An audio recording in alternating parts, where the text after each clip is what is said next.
Buenas, hoy vamos a hablar de estimación por intervalos. Veamos de qué se trata. Vamos a empezar por una definición. La estimación por intervalos consiste en asignar al parámetro que se desea estimar un rango de valores entre los que se espera que pueda encontrarse el verdadero valor del parámetro con probabilidad conocida. Básicamente lo que estamos diciendo es que cuando queremos estimar un parámetro poblacional, recuerda en la clase anterior sobre población y muestra, le llamamos estadístico a la característica numérica o valor numérico de una muestra y parámetro a la característica o valor numérico referido a una población. Nosotros queremos, básicamente siempre que hacemos inferencia estadística, poder estimar un parámetro, o sea, el valor referido a la población, a partir de un estadístico, o sea, aquello que observamos en nuestra muestra.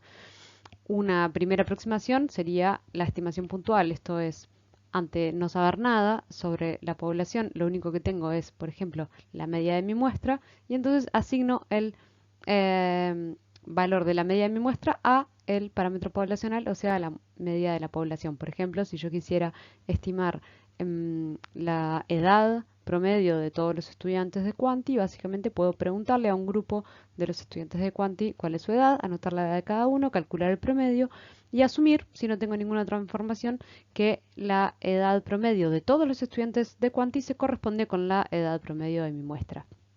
A eso le llamamos estimación puntual.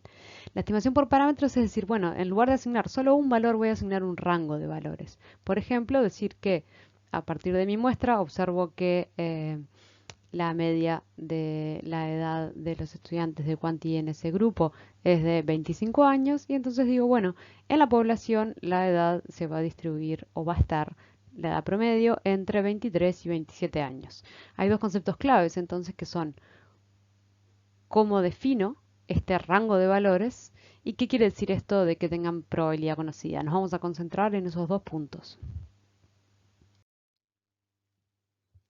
¿Qué sabemos para construir un rango? Bien, si recuerdan y vieron los dos videos anteriores sobre población y muestra y distribución muestral, tenemos algunos elementos importantes. El primero es que la distribución muestral de la media se aproxima a una distribución normal.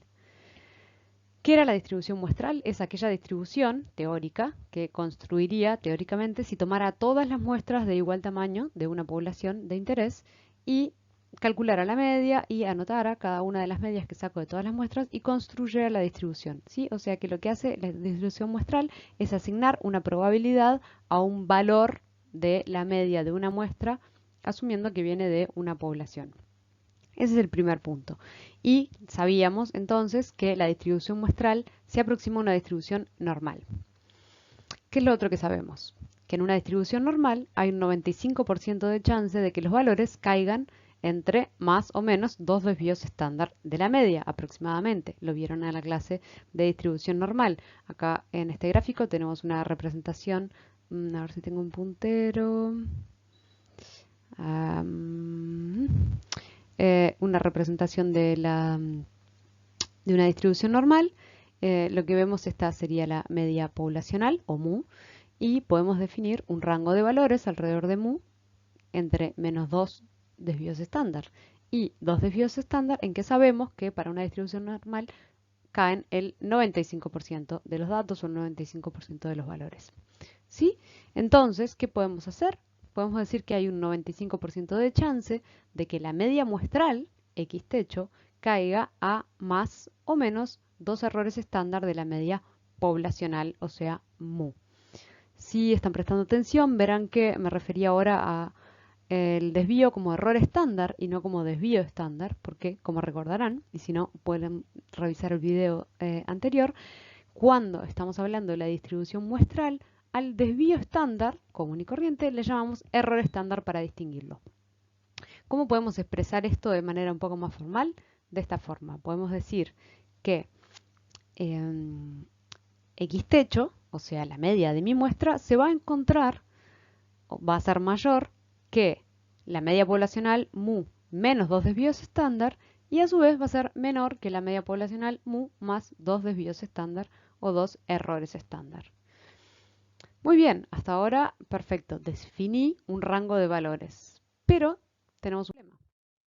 Yo quería definir un rango de valores alrededor de la media muestral y acabo de definir un rango de valores alrededor de la media poblacional, que es ese parámetro que no conozco y que quiero estimar. Voy a reordenar entonces un poco esta descripción matemática que acabo de hacer y por álgebra simple puedo definir que la media poblacional, en este caso, o sea, ese valor desconocido que estoy tratando de estimar, se va a encontrar entre la media de mi muestra, aquel valor que efectivamente estoy calculando, y más menos 2 errores estándar. Si opero un poquito sobre esta que estoy mostrando, puedo pasar este término para este lado y entonces puedo decir que mu, o sea, la media poblacional, va a estar entre la media muestral más menos 2 errores estándar. A eso vamos a definirlo como el intervalo de confianza. Parece bastante sencillo, ¿no? Entonces, para calcular un intervalo de confianza, básicamente obtengo la media de mi muestra y le sumo y le resto 2 errores estándar. Veamos un ejemplo. Supongamos que tengo una muestra aleatoria de 100 estudiantes universitarios que responden a una prueba de comprensión lectora. En esa prueba se obtiene una media de 80 y una desviación típica de 10. La pregunta es, ¿entre qué límites cabe esperar que se encuentre la verdadera comprensión lectora media de los estudiantes universitarios con un nivel de confianza de 0,95? ¿Por qué nos hacemos esta pregunta? Por el problema de siempre en la inferencia estadística, que es que trabajamos con una muestra, pero queremos saber algo sobre la población. Y las muestras son variables. Si hubiera tomado otra muestra de 100 estudiantes universitarios y hubiera medido su comprensión lectora, tal vez en vez de obtener una media de 80, hubiera obtenido una media de 78 o una media de 85. Entonces, en este caso lo que me propongo es construir un intervalo y decir, bueno, la media real de la población de estudiantes universitarios de comprensión lectora está entre este valor y este valor. Veamos cómo lo hago a partir de la fórmula que describimos en la diapositiva anterior. Dijimos que el intervalo de confianza se obtiene a partir de la media muestral, x techo, más 2 y menos 2 errores estándar. La media muestral en este caso es de 80 y eso vamos a sumar y restar 2 errores estándar. Acá tenemos un pequeño obstáculo. El error estándar, si recuerdan del video anterior, es un parámetro y como tal es desconocido. Entonces no conozco el valor del error estándar, pero puedo estimarlo. ¿Cómo lo estimaba? A través del desvío estándar de la muestra dividido la raíz del tamaño muestral. Entonces voy a sustituir el error estándar por el estimador del error estándar, que es S dividido raíz de n. Entonces, para calcular el intervalo de confianza, voy a hacer la media 80 más menos 2 por S dividido raíz de n, o sea, el desvío dividido el tamaño muestral. Simplemente sustituyo.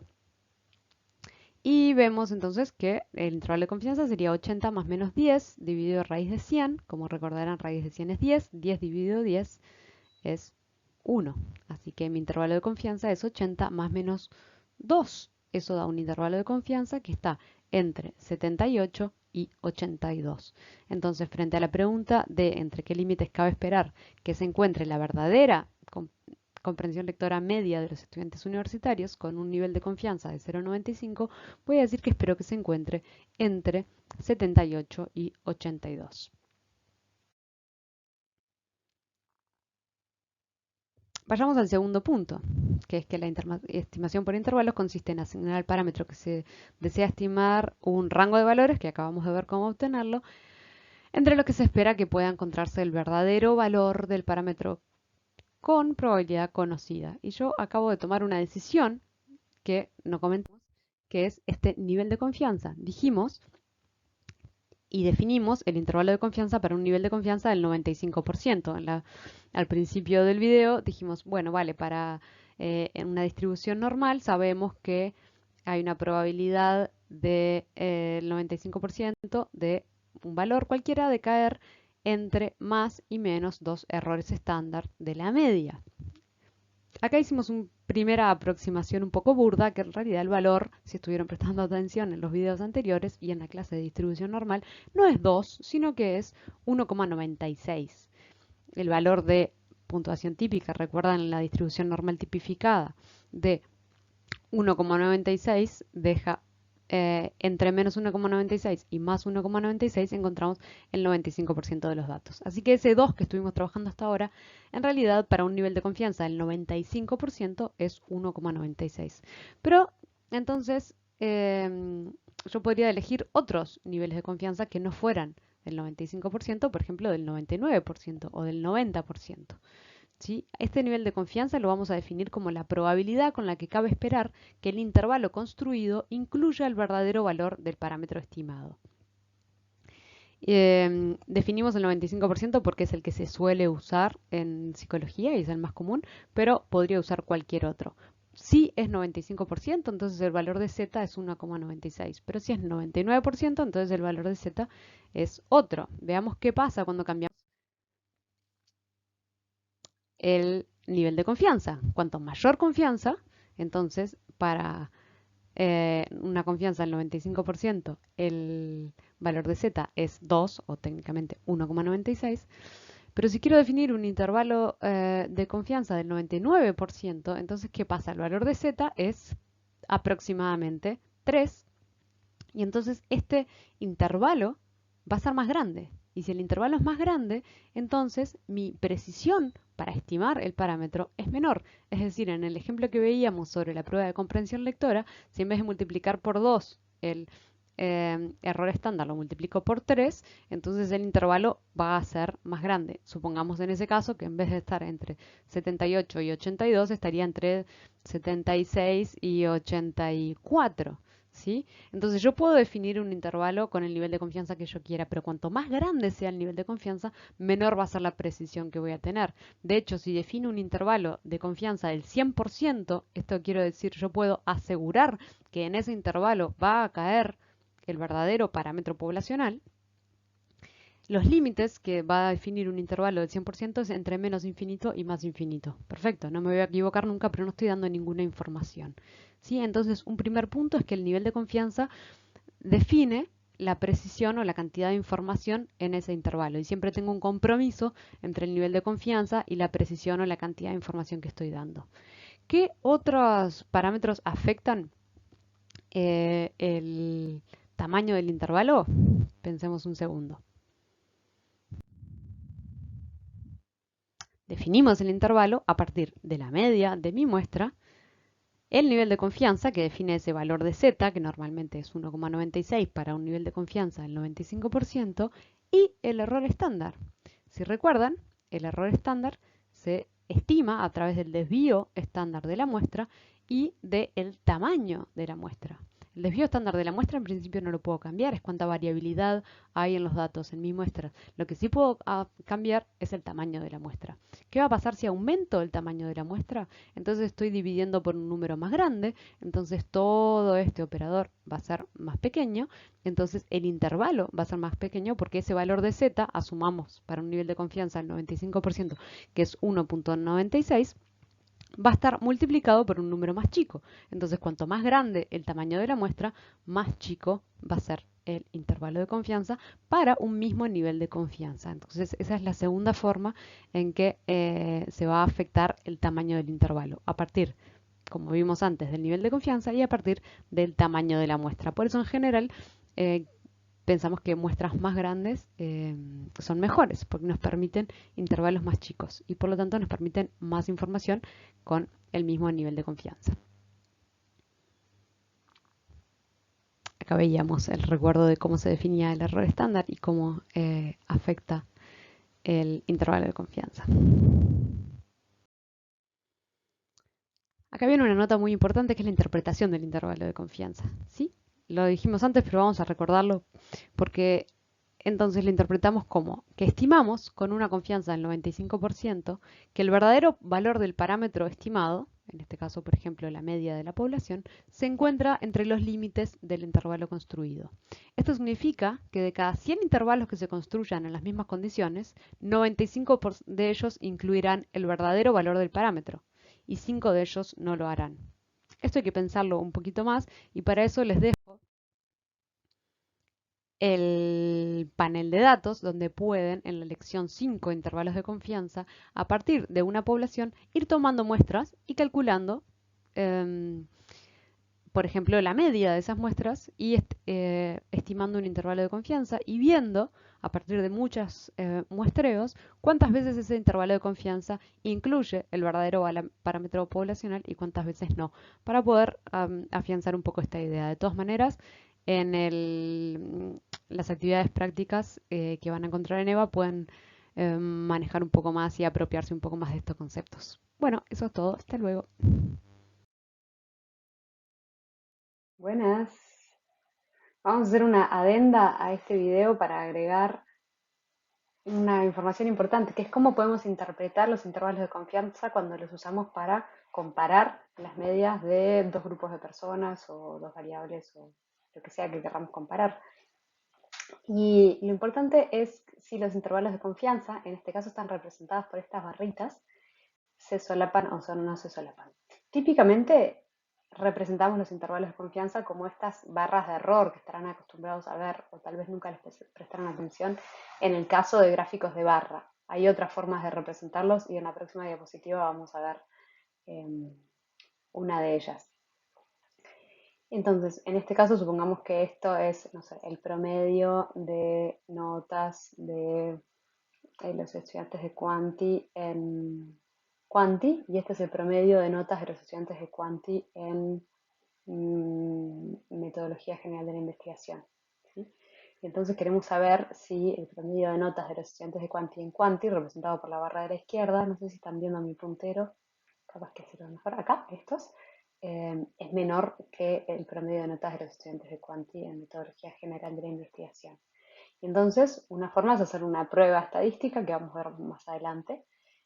Pero otra forma, teniendo los intervalos de confianza, es comparar los intervalos de confianza.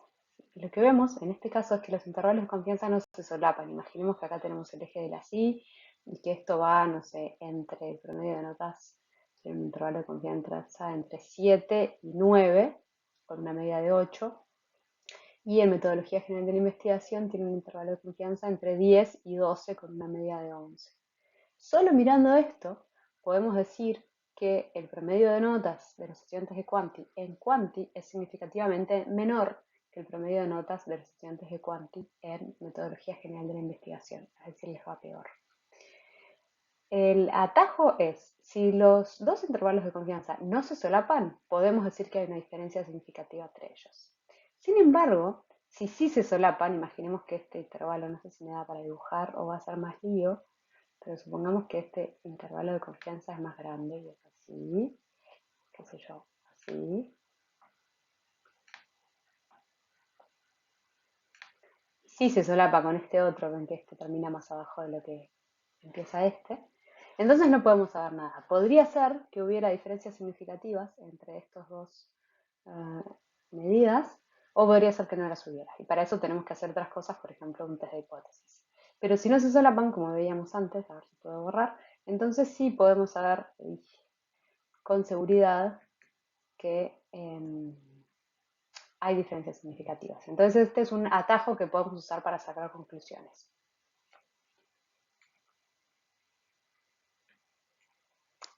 Acá vemos otro ejemplo, si puedo pasar de diapo, esperen que no sé cómo pasar de diapo. Okay. Acá vemos otro ejemplo de representación de los intervalos de confianza y de cómo lo podemos usar para interpretar diferencias significativas. En este gráfico que viene de las pruebas aristas que realiza el Instituto Nacional de Evaluación Educativa, podemos ver el índice de violencia en el entorno barrial del centro educativo según el contexto socioeconómico y cultural. Así que acá en el eje de la CI tenemos el contexto socioeconómico y cultural desde los centros, que puede ir desde muy desfavorable hasta muy favorable. En el eje de las X tenemos el puntaje en un índice, que es el índice de violencia en el entorno barrial del centro educativo, según lo que informan directores a partir de un conjunto de preguntas, directores de los centros. Y en color tenemos cuando se midió esto en el año 2017 en rojo y en 2020 en azul. Y entonces podemos ver, por ejemplo, si queremos empezar a interpretar este gráfico, que en los centros educativos de contexto muy favorable este índice ronda en los 45 puntos, mientras que en el contexto muy desfavorable ronda los, no veo muy bien porque tengo el video arriba, pero aproximadamente los 60 puntos, ¿sí? Pero tienen sus propios intervalos de confianza. Esto quiere decir que en los centros muy favorables en el año 2017 está entre 43, ay, yo estoy señalando, pero no me están viendo acá, entre 43 y 48 aproximadamente, Mientras que, por ejemplo, para los centros desfavorables para el año 2017, que está en rojo, está entre 51 y 57, con una media para los centros desfavorables de 54 y una media para los centros muy favorables de 45. Si comparamos la barra roja de muy favorables con la barra roja de favorables, podemos decir que para los centros muy favorables, el índice de violencia es significativamente menor que para los centros de contexto desfavorable. ¿Por qué? Porque los intervalos de confianza representados por el ancho de la barra roja no se solapan. Sin embargo, si comparamos, por ejemplo, los intervalos de confianza y las medias del índice de violencia de centros muy favorables versus el índice de violencia de centros de contexto favorable, podemos ver que sí que se solapan. El de muy favorables va, como dijimos, entre 43 más o menos y 47, y el de favorables va entre 44 y 48. Entonces, si bien las medias que están representadas por la rayita blanca, que en muy favorable es 45 y en favorable es 46 más o menos, o 46 y medio. Si bien la media de muy favorable es menor que la de favorable, como los intervalos están solapados entre ellos, no podemos saber a simple vista si hay diferencias significativas entre estos dos valores, y por lo tanto para saber eso tendríamos que hacer una prueba estadística que vamos a ver en las siguientes clases. Mientras que sí podemos decir que hay diferencias significativas entre muy favorable y desfavorable, porque estos intervalos de confianza no se solapan, están así, uno separado del otro. ¿Sí? Entonces, si bien no alcanzan siempre los intervalos de confianza para poder decir si hay diferencias significativas entre dos valores, sí me sirven en algunos casos para decir si las hay, y este caso es cuando estos no se solapan. Muy bien, nos vemos en la próxima.